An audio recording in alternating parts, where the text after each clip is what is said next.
బట్టతలతో బాధపడుతున్నారా? ఆధునితనమైన పద్ధతిలో hair transplantation చేయబడును. Face clinic, Hyderabad.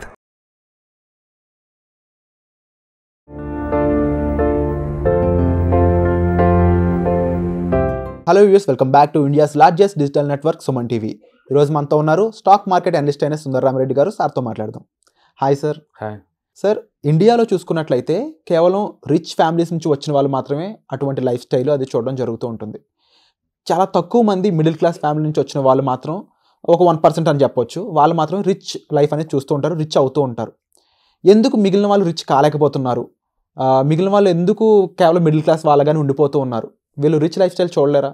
అలా చూడాలి అనుకుంటే వాళ్ళు ఏం చేయాల్సి ఉంటుంది? రైట్. సో ఇక్కడ రిచ్ లైఫ్ స్టైల్ అంటే ఒక పర్టికులర్ డెఫినేషన్ ఉందండి. ఒక్కొక్కరికి ఒక్కొక్కటి ఇష్టమై ఉండొచ్చు. సో వాళ్ళకి ఎలా బతకాలి అనుకుంటున్నారో అలా బతకడానికి కావాల్సిన రిసోర్సెస్ని మనం రిచ్ అనుకోవచ్చు. అందుకని అందరినీ ఒకే ఘాట్లో కట్టలేము. రిచ్ అవుదాం అనుకుంటే డిఫరెంట్ ఫైనాన్షియల్ గోల్స్ ఉండొచ్చు అలా అనమాట. ఒక పర్సన్ ఒక రిచ్ కిడ్స్ లాగానే వాళ్ళు కూడా ప్లానింగ్ అలా జీవించాలి అనే థాట్ కనుకుంటే ఖచ్చితంగా మనం ఇప్పుడు డిస్కస్ చేసే విషయాల మీద వాళ్ళు ఫోకస్ చేయాలి. ఒకటి అండ్ ఫైనాన్షియల్ ఎడ్యుకేషన్. అసలు మనీ ఎలా జనరేట్ అవుతుంది, మనీని ఎలా మేనేజ్ చేయాలి, మనీని ఎలా గ్రో చేయాలి, మనీ తర్వాత ప్యాసివ్ ఇన్కమ్ని ఎలా జనరేట్ చేయాలి, ఇలా మనీకి సంబంధించిన earning, saving, investment, budgeting and spending, వీటన్నిటి మీద కమాండ్ ఉండాలి వాళ్ళకి. ఈవెన్ ట్యాక్సేషన్, ఎస్టేట్ మేనేజ్మెంట్, వీటన్నిటి మీద కూడా. అందుకని ఫస్ట్ స్టెప్ ఏంటంటే, మీరు ఎవరైనా రిచ్ అవుదాం అనుకున్నారంటే మీకు ఖచ్చితంగా ముందు ఫైనాన్షియల్ ఎడ్యుకేషన్ మీద ఐడియా ఉండాలి.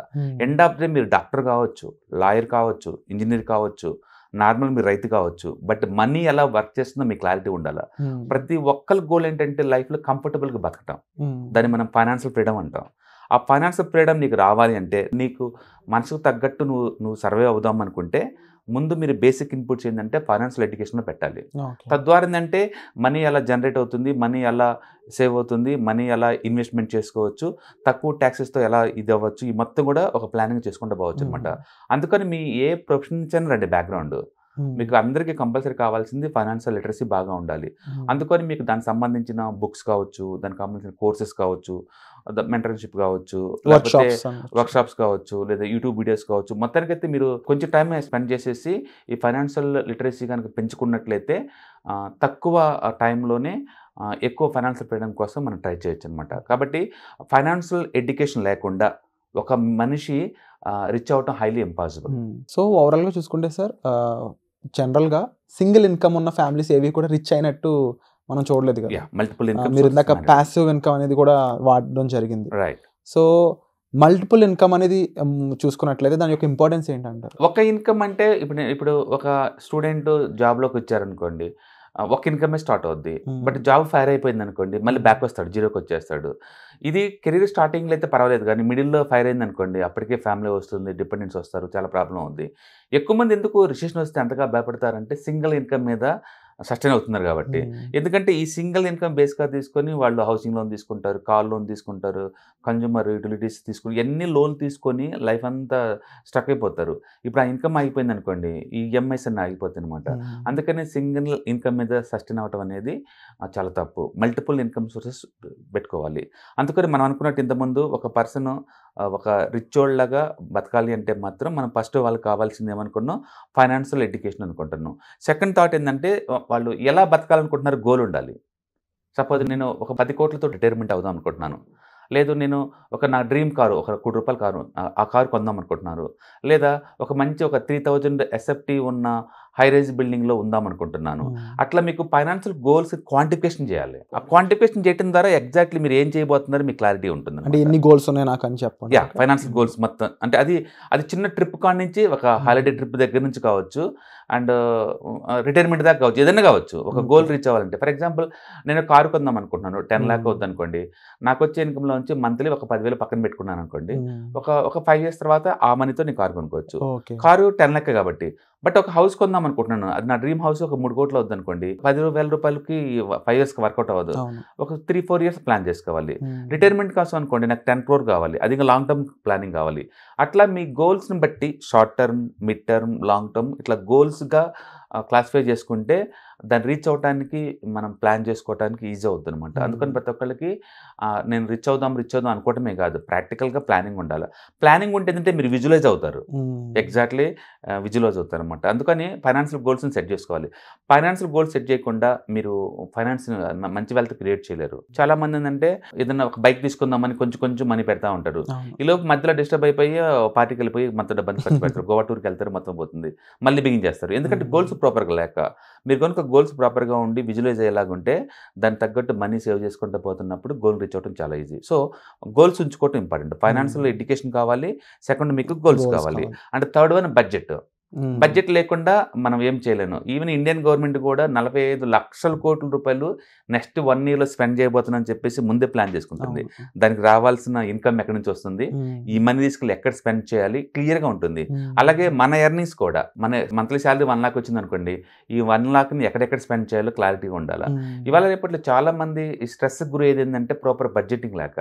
వాళ్ళు అనుకుంటారు బడ్జెట్ మనకు కాదు, కంపెనీస్కి కంట్రీస్ కావాలి, పర్సనల్గా అవసరం లేదనుకుంటారు.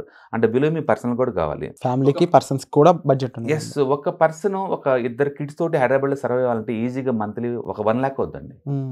ఒక 2 kids ఉన్న ఫ్యామిలీ అంటే 4 members ఫ్యామిలీ, 2 kids ఎడ్యుకేషన్ చదువుకున్న పిల్లలు కనుకుంటే మంత్లీ యావరేజ్ మీద 1 lakh, తక్కువ అంటే 1 lakh అవుతుంది. మినిమం రిక్వైర్మెంట్ అనొచ్చు లేకపోతే యావరేజ్. అది ఫర్ ఎగ్జాంపుల్ ఇప్పుడు 2 kids ఉన్నారనుకోండి, వాళ్ళ ఎడ్యుకేషన్కే 1 lakh, 2 lakh అవుతుంది. ఓకే, హౌస్ అనుకోండి, తక్కువ అంటే రెంటల్ 20,000 ఉంటుంది. లేదు నువ్వు హౌస్ కొన్నా సరే ఈఎంఐ 20,000 ఉంటుంది. మంత్లీ 20,000 వేసి అనుకోండి, మంత్లీ అది ఒక 2.5 lakh అదే అవుతుంది. కిడ్ ఎడ్యుకేషన్ ఒక 2 lakh అవుతుంది. అంటే 4.5 lakh rupees ఫర్ యానం ఈ నెసరీ దాన్ని పోస్ట్ పోన్ చేయలేవు. మళ్ళీ ఇవి కాకుండా అంటే ట్రాన్స్పోర్టేషన్కి ఉంటుంది, ఆఫీస్కి ఎక్స్పెండిచర్ ఉంటుంది, మిల్క్ చాలా ఉంటాయి. ఇవన్నీ దగ్గర 10 లక్షలు అవుతాయి హైదరాబాద్లో ఈజీగా అవుతాయి లైఫ్ స్టైల్. అది నేను చెప్పేది నార్మల్ లైఫ్ స్టైల్. అండ్ ఇంకా కొంచెం లగ్జరీస్ ఇంకా చాలా ఎక్కువ ఉండొచ్చు అనమాట. అందుకని బడ్జెట్ లేదనుకోండి, మీరు ఎలా స్పెండ్ చేస్తున్నారో మీ క్లారిటీ ఉండదు. చాలామంది భయపడతారు బడ్జెట్ ప్లాన్ చేసుకోవడం, ఎందుకంటే ఏమో ఇంత ఖర్చు అవుతుంది, ముందు ఆలోచించుకుని భయపడుతుంది అంటే ఎలా అయితే అలా అవుతుంది లైఫ్ అనుకుంటారు. కాదు, పేపర్ మీద పెట్టాలి, మన ఖర్చు అయ్యేది ఎంత, మన సేవింగ్ ఎంత, ఆ క్లారిటీ ఉండాలి. అందుకని బడ్జెటింగ్ కంపల్సరీగా ప్లాన్ చేసుకోవాలి. And 4th one savings. ఇప్పుడు ఒకసారి నేను ప్లాన్ చేశాను, ఆ వచ్చే నాకు ఇన్కమ్ 1 lakh లేదా 1.5 lakh వస్తుంది పర్ మంత్. ఖర్చులు మొత్తం వచ్చేసరికల్లా 1.5 lakh వచ్చింది అనుకోండి, మొత్తం అయిపోతుంది. మొత్తం అయిపోతే నాకు మిగలదు కదా. మొత్తం మిగిలిపోతే నేను రిచ్ ఎప్పుడు అవ్వాలి? నేను రిచ్ ఎప్పుడు అవ్వాలి? నా రిటైర్మెంట్ గోల్కి ఒక 10 crore క్రియేట్ చేద్దాం అనుకుంటున్నాను. ఎలా క్రియేట్ చేస్తారు? అందుకని మనం సేవ్ చేయడం పెంచాలి ఎంతకంత. చాలామంది ఏంటంటే టోటల్ శాలరీలో 10% సేవింగ్ అండ్ 20% సేవింగ్ ఇలా ప్లాన్ చేసుకుంటారు. పే యువర్ సెల్ఫ్ ఫస్ట్ అంటారు యాక్చువల్ దాన్ని. మీకు ఏదైనా కోరికలు కనుక ఉంటే, ఓకే, వాటిని తీర్చుకోవాలంటే శాలరీ రాగానే ఫస్ట్ అంత అమౌంట్ తీసి పక్కన పెట్టుకోవాలి కొంత. ఈ అమౌంట్ తోటి మనం కోరికలు తీర్చుకోవచ్చు అనమాట. మీకు రిటైర్మెంట్ అప్పుడు ఒక 10 crore ఫండ్ కావాలంటే అండ్ ముందు ప్లాన్ చేసుకోవాలి. మంత్లీ ఒక 2,000 rupees పక్కన పెట్టాలి. ఈ 2,000 rupeesని మ్యూచువల్ ఫండ్లో పెడుతుందారా ఎవ్రీ మంత్ ఒక 30 years మనం ఆ పని చేసాం అనుకోండి, ఓకే నాకు ఆ ఫండ్ క్రియేట్ అవుతుంది థాట్ ఉండాలన్నమాట. అట్లా మనీ ముందు సేవ్ చేయాలి, సేవ్ చేసిందని ఇన్వెస్ట్మెంట్ చేయాలి. ఖర్చు పెట్టేస్తాం. సేవింగ్ అంటే మనకు వచ్చే శాలరీకి మనం పెట్టే ఎక్స్పెండిచర్కి మధ్య ఉన్న డిఫరెన్స్ ఏదైతే మిగిలిందో దాన్ని మనం సేవింగ్ అంటాం. చాలా మంది సేవింగ్ ఇన్వెస్ట్మెంట్ ఒకటే అనుకుంటారు. కాదండి, సేవింగ్ వేరు, ఇన్వెస్ట్మెంట్ వేరు. సేవింగ్ అంటే మిగిలించుకోవటం అంతే. ఇన్వెస్ట్మెంట్ అంటే మనీ చేత వర్క్ చేయించుకోవటం, డబ్బులు మన కోసం, మనీ మనకు వర్క్ చేసి సంపాదించాలి ఎంతో కొంత, దాన్ని మనం ఇన్వెస్ట్మెంట్ అంటాం అనమాట. సో సేవింగ్ చేసుకో. ఒకసారి బడ్జెట్ ప్లాన్ చేసిన తర్వాత ఆ మనీని ఎంతకంత సేవ్ చేస్తూ ఉండాలి. ఇప్పుడు ఆ సేవ్ చేసిన మనీని ఏం చేయాలి? ఇన్వెస్ట్మెంట్ బిగిన్ చేయాలి. ఇంకా ఇప్పుడు ఇన్వెస్ట్మెంట్ చేయడం అంటే మనీ వర్క్ చేస్తుంది కాబట్టి మనకు అది ఎంతకంత ఇన్కమ్ జనరేట్ చేస్తుంది అనమాట. నువ్వు ప్యాసివ్ ఇన్కమ్ అంటే చూసావు, ఆ ఇన్కమ్ ఏంటంటే ఈ ఇన్వెస్ట్మెంట్ ద్వారా అది మనీ జనరేట్ చేస్తుంది అనుకోండి, దాన్ని మనం ప్యాసివ్ ఇన్కమ్ అంటాం. ఇప్పుడు సపోజ్ నా దగ్గర 1 crore ఉందనుకోండి, నేను దాన్ని మ్యూచువల్ ఫండ్స్లోనో లేకపోతే వేరే వాళ్ళకు ఇంట్రెస్ట్గా ఇచ్చారనుకోండి, 1 rupee ఇంట్రెస్ట్ అనుకున్నాం అనుకో ఫర్ ఎగ్జాంపుల్, నాకు మంత్లీ 1 lakh వస్తుంది. నేను వర్క్ చేసినా మా కంపెనీ వాళ్ళు ఇచ్చేది నాకు 1 lakh, నా మనీ కూడా నాతో పాటు ఈక్వలెంట్గా వర్క్ చేస్తుంది, అది 1 lakh. నేనైతే జాబ్ ఎప్పుడు పీకేస్తారో నాకే తెలియదు. బట్ ఇక్కడ అలా కాదు, నా మనీ పర్మనెంట్గా వర్క్ చేస్తుంది. నేను ఉన్నా లేకపోతే నా మనీ వర్క్ చేస్తూనే ఉంటుంది. సో నేను వర్క్ చేయటాన్ని యాక్టివ్ ఇన్కమ్ అంటారు. ఇది టెంపరీ, కొంతకాలమే ఉంటుంది. నా డబ్బు వర్క్ చేయడం ప్యాసివ్ ఇన్కమ్, నిరంతరం నేను ఉన్నా లేకపోతే వర్క్ చేస్తూనే ఉంటుంది. అందుకని ప్రతి ఒక్కళ్ళు కూడా మీ యాక్టివ్ ఇన్కమ్ని ఎంతో కొంత సేవ్ చేసి ఇన్వెస్ట్ చేసేసి ప్యాసివ్ ఇన్కమ్గా మార్చాలి. యాక్చువల్గా మీ రిచ్నెస్ అనేది మీ ప్యాసివ్ ఇన్కమ్ ఎంత జనరేట్ చేస్తున్నారు అన్నదాన్ని బట్టి ఉంటుంది మీ స్టేటస్. ఎందుకంటే మన యాక్టివ్ ఇన్కమ్ లేకపోతే డబ్బు రాదు, డబ్బు రాకపోతే సేవ్ చేయలేము, సేవ్ చేయకపోతే ఇన్వెస్ట్ చేయలేము, ఇన్వెస్ట్ చేయలేకపోతే ప్యాసివ్ ఇన్కమ్ జనరేట్ అవుతాం. అందుకని రిచ్ కిడ్స్కి మెయిన్ ఇన్కమ్ ప్యాసివ్ ఇన్కమ్. వాళ్ళు మనలాగా వర్క్ చేయరు, అయినా మనీ ఎలా వస్తుందంటే వాళ్ళ పేరెంట్స్ ఇచ్చిన మనీ వర్క్ చేస్తుంది వాళ్ళ కోసం ఆల్రెడీ. ఓకే. వాళ్ళు వర్క్ చేయాల్సిన అవసరం లేదు. చాలామంది ఏంటంటే మనిషి ఎప్పుడైతే వర్క్ చేయాలనుకుంటారు, తప్పు. మనం వర్క్ చేయడం కాదండి, నువ్వు వర్క్ చేయటం అంటే దానికన్నా కూడా నీ ఉన్న రిసోర్సెస్ వర్క్ చేయించుకుంటే బెటర్ అనమాట. వాటి ద్వారా మోర్ ఇన్కమ్ వస్తుంది. పైగా అది 24/7 వర్కౌట్ అవుతుంటుంది. ఓకే, నువ్వు వర్క్ చేయాలంటే అలా కుదరదు కదా. పైగా ఎవరో ఛాన్స్ ఇస్తే తప్ప నువ్వు వర్క్ చేయలేవు. అందుకనే యాక్టివ్ ఇన్కమ్ టెంపరీ, మేబీ 25లో స్టార్ట్ అవుద్ది, 65లో ఎండ్ అయిపోద్ది. అండ్ అవతల దాన్ని బట్టి మనకు సర్వే ఉంటుంది. ప్యాసివ్ ఇన్కమ్ అలా కాదు, మనం చిన్నప్పుడు ఫస్ట్ 1 month ఉన్న ఏజ్ నుంచి అది పనిచేయడం ఏం చేస్తుంది, మనం చనిపోయిన తర్వాత కూడా వర్క్ చేస్తూనే ఉంటుంది. అందుకని ప్యాసివ్ ఇన్కమ్ అనేది one of the best guaranteed income అనమాట కంపేర్ టు యాక్టివ్ ఇన్కమ్తో పోల్చుకుంటే. కాబట్టి ఇన్వెస్ట్మెంట్ మ్యాండేటరీ. మనం ఎందుకు ఇన్వెస్ట్మెంట్ చేయాలి? దీనికోసమే. మన యాక్టివ్ ఇన్కమ్ ఏదో టైం ఆగిపోద్ది, వేరే వాళ్ళ దయ మీద మనం డిపెండ్ అవుతాం ఇక్కడ. అందుకని మీరు ఖచ్చితంగా ఆ మనీని జాగ్రత్తగా దాచి సేవ్ చేసి ఇన్వెస్ట్మెంట్ చేస్తే ఇన్వెస్ట్మెంట్ ద్వారా ప్యాసివ్ ఇన్కమ్ జనరేషన్ బిల్ అవుతుంది అనమాట.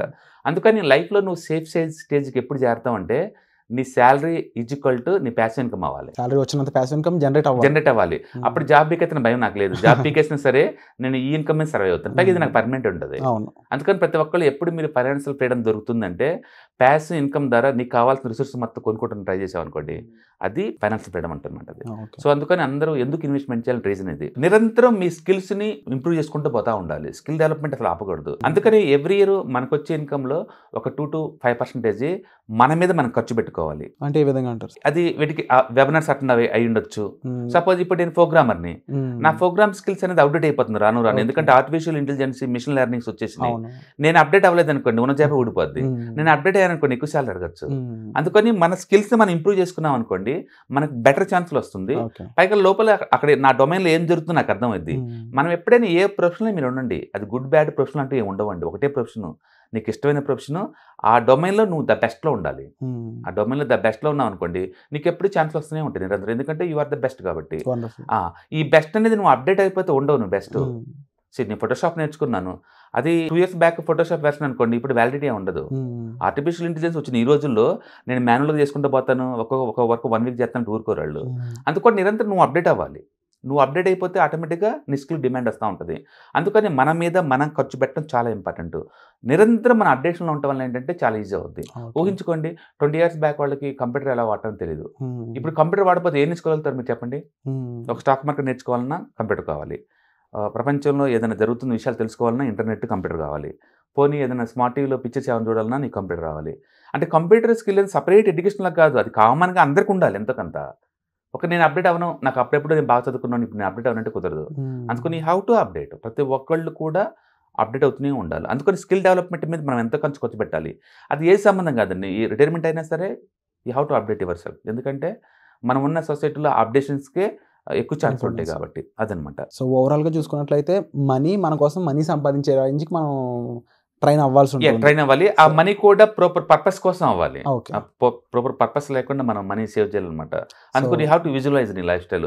ఒక 60 తర్వాత నీ లైఫ్ స్టైల్ ఎలా ఉండబోతుందో ముందు విజువలైజ్ అయ్యి దానికి తగ్గట్టు ఇప్పుడు ఇన్కమ్ రెడీ చేసుకుంటూ పోవటాన్ని మన పర్సనల్ ఫైనాన్స్ అనుకోవచ్చు. సో తప్పకుండా దీనికి సంబంధించి మనం వర్క్షాప్ కండక్ట్ చేయబోతున్నాం కాబట్టి ఆ వర్క్షాప్కి మీరు పార్టిసిపేట్ చేయాలి. ఫైనాన్షియల్ ఎడ్యుకేషన్ ఏంటి, ఫైనాన్షియల్ లిటరసీ అనేది మీకు ఏ విధంగా ఉపయోగపడుతుంది, సార్ చెప్పిన ఏ పాయింట్స్ అయితే ఉన్నాయో ఈ పాయింట్స్ అన్నిటిని మీరు లైఫ్లో ఎలా అప్లై చేయొచ్చు, అప్లై చేయడం ద్వారా ఆ మనీ ఏ విధంగా వర్క్ అవుతుంది, ఇవన్నీ కూడా మీరు వర్క్షాప్కి అటెండ్ అవ్వడం ద్వారా తెలుసుకోవచ్చు. వర్క్షాప్కి సంబంధించిన డీటెయిల్స్ అండ్ మిగిలిన ఇన్ఫర్మేషన్ అంతా కూడా మీరు డిస్ప్లే అవుతున్న నెంబర్స్కి కాల్ చేసి వెంటనే ఇన్ఫర్మేషన్ తీసుకోవచ్చు. తప్పకుండా మీరు డైరెక్ట్గా సార్ వర్క్షాప్లో పార్టిసిపేట్ చేసి మీ డౌట్స్ అన్ని క్లారిఫై చేసుకోవచ్చు. Thank you so much. Thank you.